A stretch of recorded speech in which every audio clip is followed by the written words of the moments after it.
Hello friends, welcome to my YouTube channel.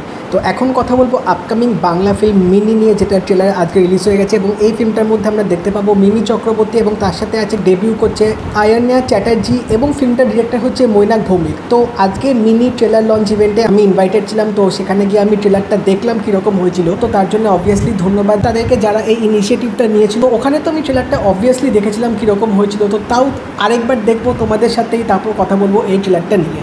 মা ও বাবার জন্য সেরা উপহার সারেগামা কারভা। নাকের কোণে আবার চোখ ফাটিয়ে দেব, সেটাই চাস তো? ট্রাই করেই দেখ।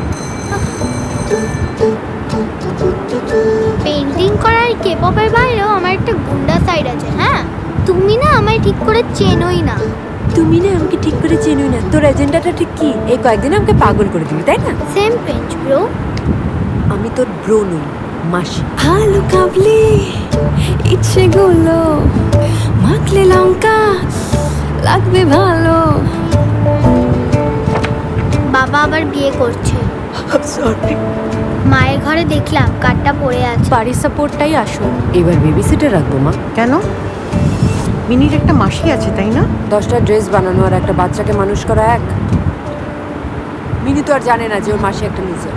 একটা ম্যাগি বানাতে গেলে আমি পুরো ঠিক ম্যানেজ হয়ে যাবে। মন গাইছে গাইছে বেসুরে, মন গাইছে গাইছে বেসুরে।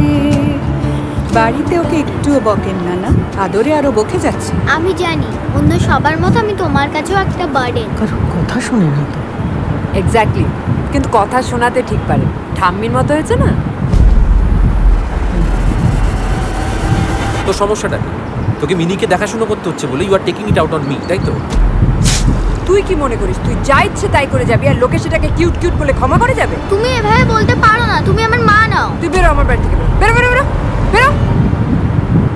মা আর মাসি বিস্তর ভাড়া।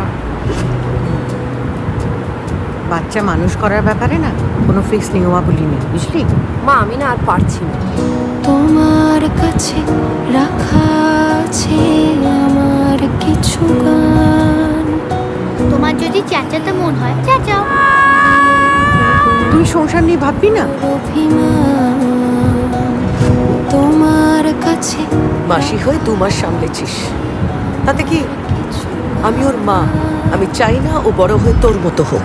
কেন আমি কারোর কথা শুনি না? কারণ আমার কথা শোনার কেউ নেই। আমি জানি I M A failure in lot of things, কিন্তু কথা দিচ্ছি তোকে ফিল করবো না।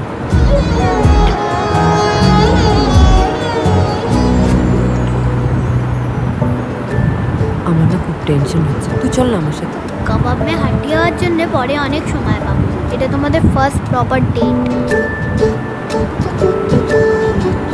তো একটা টিপিক্যাল যেরকম মৈনাক ভৌমিকের ফিল্ম হয় সেই পুরো ভাইবটাই কিন্তু ট্রেলারটার মধ্যে পেলাম। তো এখানে হচ্ছে মাসি আর বঞ্জির সম্পর্কটাকেই কিন্তু ফিল্মটার মধ্যে দেখানো হয়েছে, যে এখানে আমরা দেখতে পাচ্ছি মিমি চক্রবর্তী ক্যারেক্টারটা কীরকম, তার লাইফস্টাইলটা কীরকম, তিনি নিজেকে ফেলিয়ার মনে করে এবং তার কাছে দায়িত্ব এসে পড়বে তার বঞ্জিকে হ্যান্ডেল করা, তার বঞ্জির দেখভাল করা। কারণ তার বঞ্জির যে সম্পর্কটা তার প্যারেন্টসদের সাথে, তার প্যারেন্টসের কিছু একটা সেপারেশন হবে, যার জন্যে তার একটা ফ্যামিলিতে প্রবলেম চলবে এবং তখনই মিমি চক্রবর্তী ডিসাইড করবে তাকে টেক কেয়ার করার জন্যে। এবং তার সাথে আমরা এখানে দেখতে পাচ্ছি যে পুরো প্রসেসটার মধ্যে তার এখানে লাইফে প্রবলেম হচ্ছে, তার রিলেশনশিপে কীরকম এফেক্ট হচ্ছে। তো সব কিছুই কিন্তু থ্রিলারটার মধ্যে বেশ ভালোভাবে দেখিয়েছে এবং অবভিয়াসলি একটা টিপিক্যাল ফ্যামিলি ড্রামা যেরকম হয় ফিল্মটার মধ্যে পেতে চলেছে। তো ফিল্মটার মধ্যে কিন্তু বেশ ভালো কমেডিও একটু থাকবে এবং অবভিয়াসলি বেশ একটা ভালো ইমোশনাল অ্যাঙ্গেলও কিন্তু থাকতে চলেছে, যেটা থ্রিলারটার মধ্যে আমার দেখে বেশ ভালো লেগেছে। এবং অবভিয়াসলি এই যে বঞ্জি আর মাসির যে সম্পর্ক, এরকম কনসেপ্ট কিন্তু আগে আমরা কোনো বাংলা ফিল্মে কিন্তু দেখিনি। তো এই জিনিসটা কিন্তু বেশ নতুনত্ব লাগছে এবং অবভিয়াসলি এখানে যে দুই প্রধান চরিত্র আছে তাদের যে বন্ডিংটা, সেটাই কিন্তু মেন ইউএসপি হতে চলেছে এই ফিল্মটার মধ্যে। কারণ তাদের সম্পর্কটা যতটা এখানে ভালো থাকবে, যতটা বন্ডিংটা ভালো হবে, ততটাই কিন্তু ফিল্মটা দেখতেও আমাদের অবভিয়াসলি আরও ভালো লাগবে। এবং এখানে ট্রেলারটার মধ্যে যে গানগুলো ব্যবহার করা হয়েছে সেই গানগুলো কিন্তু শুনতে বেশ ভালো লাগছিলো এবং তোমরা অবভিয়াসলি জানো মৈনাক ভৌমিকের ফিল্মে কিন্তু গানগুলো বেশ ভালো হয়। এবার দেখা যাক যে একটা টিপিক্যাল সোকল ফ্যামিলি ড্রামা কি আমরা পেতে চলেছি, নাকি অবভিয়াসলি একটা নতুন আমরা এক্সিকিউশন বা নতুন একটা ফ্লেভার আমরা পাবো মৈনাক ভৌমিকের ফিল্মটাতে, যেটা 6th May রিলিজ হবে এবং তখন আসলেই বোঝা যাবে। বাট হ্যাঁ, এই ফিল্মটার মধ্যেও কিন্তু সেই মৈনাক ভৌমিকের যে কিছু সিগনেচার টাচ থাকে সেটাও কিন্তু এখানে আমরা দেখতে চলেছি। তো ওভারঅল এই মিনি ট্রেলারটা কিন্তু আমার বেশ ভালো লেগেছে, কারণ একটা নতুন কনসেপ্টে আমরা ফিল্ম দেখতে চলেছি, যেটা কিন্তু আমার বেশ ভালো লাগছিলো। অবভিয়াসলি এক্সিকিউশনটা পুরোপুরি ডিপেন্ড করছে কীরকম হতে চলেছে, বাট অ্যাজ অ্যান ওভারঅল যেটা ট্রেলারটা দেখে আমার মনে হলো একটা ভালো ফিল্ম কিন্তু আসতে চলেছে। তো তোমরা যদি ট্রেলারটা দেখে থাকো আমাকে অবশ্যই জানিও তোমাদের কেমন লাগলো, এবং যদি এই ভিডিওটা ভালো লেগে থাকে তাই লাইক করে দিও, শেয়ার করে দিও, চ্যানেলটা কিন্তু অবশ্যই সাবস্ক্রাইব করে দেবে, নোটিফিকেশান বেলটাও কিন্তু অল করে দিও। তো দেখা হবে পরের ভিডিওতে, বাই।